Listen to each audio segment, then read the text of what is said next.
চন্দনাইশে এমন একটি সুন্দর জায়গা রয়েছে যেখানে গেলে মনে হবে শহরের কোলাহল থেকে অনেক দূরে প্রকৃতির মাঝে চলে এসেছেন। আজকে আপনাদেরকে সেই সুন্দর জায়গাটির সাথে পরিচয় করিয়ে দিতে যাচ্ছি, তাই ভিডিওটি স্কিপ না করে শেষ পর্যন্ত দেখার অনুরোধ রইল। এটি হলো দোহাজারি রেল স্টেশন। অনেকেই হয়তো এই জায়গার নাম শুনেছেন, কিন্তু এর সৌন্দর্য কাছ থেকে দেখার সুযোগ হয়নি। চারপাশের সবুজ পরিবেশ, দীর্ঘ রেল লাইন আর খোলা আকাশ মিলিয়ে জায়গাটি সত্যিই অসাধারণ। সবচেয়ে ভালো বিষয় হলো এখানে ঘুরতে আসার জন্য খুব বেশি খরচও করতে হবে না। মাত্র 20 থেকে 30 টাকা ভাড়া খরচ করেই পরিবার কিংবা বন্ধুদের নিয়ে চলে আসতে পারবেন এই সুন্দর জায়গায়। এখন প্রশ্ন হলো, কিভাবে আসবেন? খুব সহজ।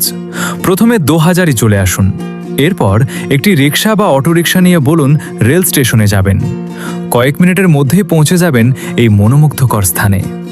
বিশেষ করে বিকেলের সময় এই জায়গার সৌন্দর্য আরও বেড়ে যায়। সূর্যাস্তের মনোরম দৃশ্য, ট্রেনের চলাচল আর প্রাকৃতিক পরিবেশ আপনাকে মুগ্ধ করবেই।